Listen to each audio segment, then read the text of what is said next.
music you heard in the background, of course, is the Ole Miss Rebel fight song. And toward the end of last season, Ole Miss was not only one of the most dangerous teams going in the SEC, they were also one of the most fun teams to watch. They culminated a really good year under Hugh Freeze with just a butt-kicking of Pittsburgh down in the Birmingham Bowl. And their athletic director, former Western Kentucky athletic director Ross Bjork, is at the broadcast table down there. Ross, how are you? Hey, George, I'm doing good, but there's a bad rumor going around about you down here that the limo wasn't big enough to bring you down here. So that's why they had to leave you back in Nashville. Very nice. Is that true? You had to get that shot in, didn't you? Well, since you and I go back a few years, I had to zing you a little bit. But, no, everything's going great. Great to be here with your crew down here in Hoover. So we miss you. Well, you know what? I wish I was down there. You kind of set the stage in this thing. But by the middle of the season and then halfway and on to the end, Ole Miss was a really dangerous football team. You got the bowl win in Birmingham. What do you think this is going to do for your football season ticket sales? Well, we're through the roof right now. We've only got 4,000 tickets available to sell to the public for season tickets. So that means we've sold about 39,000. Last year we sold 35,000 total. So we're 4,000 ahead of where we finished last year. We're 6,500 ahead year to date. Means our revenues are up, our donations are up. The excitement around Oxford and our state and our region about our program is sky high right now. And you know, we're just trying to ride that wave and capture the enthusiasm and keep building and keep growing and really capture the foundation that's been laid with Coach Freeze and the rest of our staff and our players and our entire university in Oxford. Ross, it's real easy now. Hindsight's 2020 to say, wow, what a brilliant hire in Hugh Freeze. But at the time, what did you see in him? What was it that stuck out that eventually had you say, he's the one? Well, you know, George, I did not hire Coach. Well, then let me re-ask that question. Yeah. The guy who did hire him. I'll tell you. You know what was neat about the leadership at Ole Miss. What they did is they had an AD and a football change at the same time. But obviously, you had to hire a football coach. You're in December. You got to get somebody on to recruit. So what they did is they had a consistent process. They had Mike Glenn with FedEx, and they had Archie Manning co-chair both committees to hire the football coach and to hire the AD. So what they did is they went after like-minded people for both positions.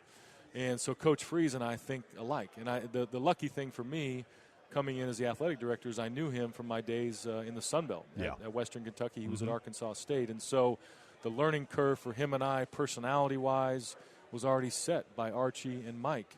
And so the process was consistent. And so we've just really locked arms and said, let's go. Let's build this thing. Let's capture the enthusiasm. Let's build on the momentum. You know, why not Ole Miss? Why not build at the highest level and compete at the highest level? So we've really just thought the same way every step of the way. And so, you know, it's as if, you know, I hired him and we locked arms at the same time because we both see things eye to eye. Take this a little bit farther for me. Ole Miss football over the years, it looks to me, was one of these programs that you could say, okay, it's a 7 or an 8 win deal, but it's not a 10 or an 11. Can he push it to that level?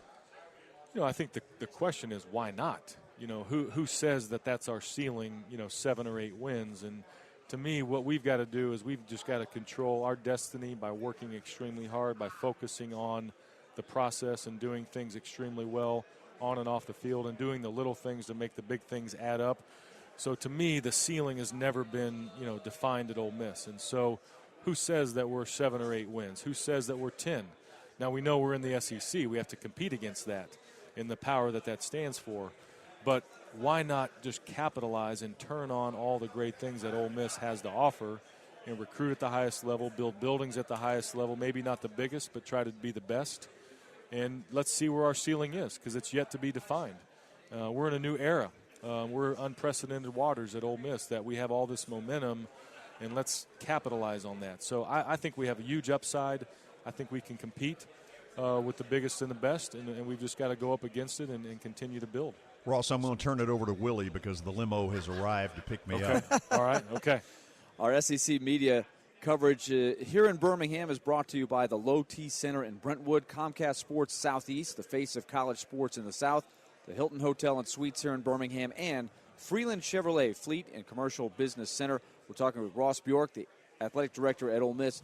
Ross, we listened to Mike's Live earlier today, and there was certainly a lot to digest there, but a couple of things that might fall into your category where you might have some input talking to Coach Freeze and whatnot.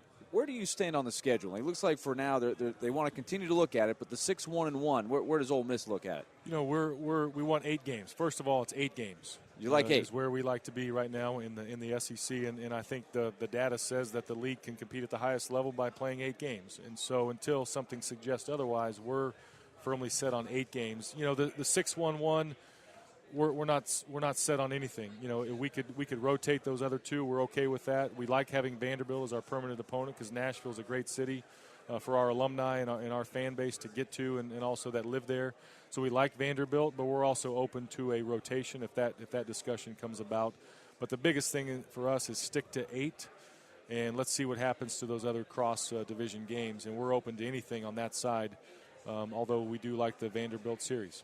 Steve Spurrier has talked, and of course he's always fun to listen to, and he's as we speak going through his media session. But one thing he has been on is that the division winner should be determined by your division record and not your overall SEC record. Pretty tricky one there. It's a tricky one. You know, right now I think, you know, everybody's looking at the total body of work. You know, you play in the SEC, you play 8 games. What did you do in your total body of work? And I think that's where it's landed. I'm actually a chair of the competition in awards committee. And so that conversation has been brought up a little bit within our group, and we'll continue to monitor that. But right now, total body of work, you know, determines who wins the divisions. Another thing that Mike Slive hit on and Coach Spurrier is the student athletes getting more benefits for the cost of attendance. And Steve Spurrier even went as far as to put a figure on what he thinks the stipend should be, somewhere between $3,500 and $4,000. Where do you stand on that one? We support it. You know, we believe that we need to do everything in our power to help our student athletes, you know, achieve in life and have the benefits of having pocket money, if you will. So our deal is let's redefine the scholarship. You know, the federal government allows you to have a cost of attendance figure on each one of your campuses. That number is already out there. So let's give them cost of attendance as one option, and that number varies depending on what campus you're on. The $2,000 scholarship that was put on the table a couple years ago, I supported it when we were at Western Kentucky. We supported it then. Obviously, we support it here at Ole Miss. So we're on the same page. Now, how is that distributed? What's the dollar amount? Those are all the details that have to be worked out. But we support it. And I think some of it might be need-based. You know, a need-based formula might be the better way to go now that some things have shifted, you know, with how people view that. So we support it. You know, let's continue the dialogue, and I love the fact that our commissioner's pushing it at his level, and we hope it happens sooner rather than later. How tough is it, Ross, always keeping, you know, facilities is such a big deal, and I know everybody is looking to get bigger and better and improvement and state-of-the-art. It's just the wave of what you have to do to survive, right, in this industry, and you guys are currently going through a $12 million facilities upgrade right now. You know, that old saying, if you maintain, you fall behind. And so you can't just walk in and say, hey, that's a pretty nice building. You know, you've got to always be thinking about the future. And we had a great building with our indoor practice facility that was built several years ago. That was an $18 million building. We're putting $12.5 million into it. So we're renovating our locker room. We're renovating our weight room. We're adding some space to the weight room. We're building a brand-new dining facility, a brand-new team meeting room. We're redoing the front door. We're bringing our head coach's office down to the ground floor so he can interact with his staff. So we're doing a lot of things to just user-wise make it better, but also the dining facility will serve all of our student-athletes in the entire campus. We've never had that before at Ole Miss. So, again, student-athlete welfare, back to the scholarship discussion, these things will enhance student-athlete welfare and also help us recruit. It's already given us a boost. You know, it's a construction maze right now, but recruits see that. They know it's going to be ready when they get there, and so it's already helped in recruiting. Did you ever envision college athletics turning into what we have today? You know, I gave an interview yesterday locally, and I said, who would have thought when the first football game was played in, 1869, that higher education and athletics would be in this form? I don't think anyone envisioned that. And so with that comes, great responsibility that we've got to maintain the positive aspects about what we do. So we're educators first. Then we have to worry about the business side of it. Then we have to worry about how large all this gets and how it all fits into higher education. So I think it's something we have to worry about every single day. And I don't think anyone envisioned that it would get this big, that you'd have how many media members here, 1,500, whatever the number is, covering college football. I don't know if it was intended that way. But now that it's that way, it's our responsibility to be accountable to still the mission of higher education. So if done correctly, it's a great thing. And we shouldn't be ashamed of that. We shouldn't apologize for that. But it worries us, I think, all of us who are in leadership positions, that we've got to continue to promote the positive aspects of what we do. And if we slip up, we'll fix them, and we'll move on. I think part of the discussion that has the frenzy up above us right now in the media room, Twitter is blowing up with Spurrier's comments. When you think about, Ross, just the pie that's divvied up, I mean, we're approaching $500 million right now. $1 billion is just around the corner, right? I mean, who's kidding who? Eventually, it's going to be $1 billion pie. It's going that way, no question. The SEC network, will add more, revenue to and more exposure to our league. Who knows what that upside is. So it is. The industry is booming, right now. College athletics, it's very popular. The fans are responding. They're selling or buying tickets like we talked about earlier with George. So we've got to be mindful of how that is positioned and what the benefits are back to the student athletes.